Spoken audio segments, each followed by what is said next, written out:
mama's hallway with the blackboard. I remember my first teacher, Miss Price, at the end of the school year, I would ask for all the Xerox copies of math sheets and the reading sheets and even the broken pieces of chalk so that I could teach school to the children in my neighborhood. And I was just a child myself, but I knew that someday I would be an educator, and unbeknownst to me, I did not know that I was school. Woo. But here I am today.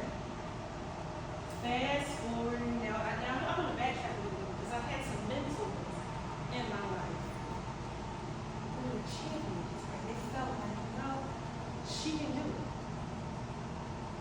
My mother, there was a woman in my church, Bessie Session, who always believed that she would see me as this little girl in school, at church, and how you doing in school, and how's your report card, and what did you get?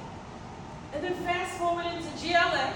I'm moving forward now, y'all. I'm moving forward to GLA because I did teach in the heart of North Philly. Right? I'm fast. Yeah, and it was a joy for me to teach in the heart of North Philly because I was born and raised in North. And I had the little children that I taught in my mother's hallway. I felt like they didn't have a champion. And here I am, this little girl, and I wanted to be a champion for them. And I thought about empathy as we went through our training. And I said, well, these three siblings, I will not mention their names because you may know them. But these three children, their dad had gone on to what they called college at that time. But we know he was incarcerated. Mama was out on drugs, and Grandma ran a speakeasy. But for some reason, they came down to 2313 Thompson Street to learn in my mom's home. And as I thought about this training over the past few days, I thought about those children. I thought about the children that we serve at GLA and how the impact that I've made over the years. This training, build what matters, lead what lasts, right? I thought about how there are teachers on my team and maybe on your team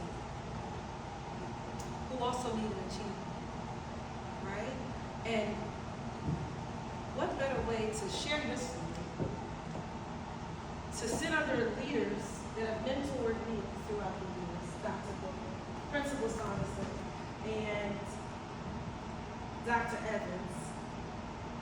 But when I thought about the core values that Dr. Joyce spoke of, and it was a list of 100 people, and then we said we had to narrow down to 10, and then 5, and then 3.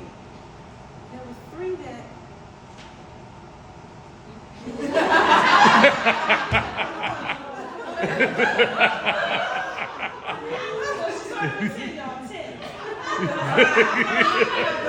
You good. And then here we go. Spirituality. Spirituality was grounded in spirituality. We heard a lot about it throughout this time together.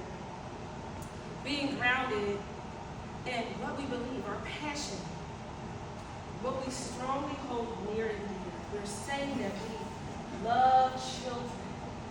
We have to do so from a spirituality lens. Letting them know that when we walk into the school building, there's joy. Greeting those babies with hugs and letting them know that it's more to this thing than just an ELA and a math, and global studies and science. But first we gotta be their champion. We gotta love on them, on their babies. And so when I think about spirituality, and I think about the messages that I sent out to the team and inspired messages. And Principal Saunderson would say, oh, Martin motivated, right? Because I would drop some motivation in the chat. We talk about motivating throughout this session, our time together. Motivating our team members through spirituality. Having that groundedness. And then we, oh my gosh, joy, y'all. Can everybody say joy? Joy.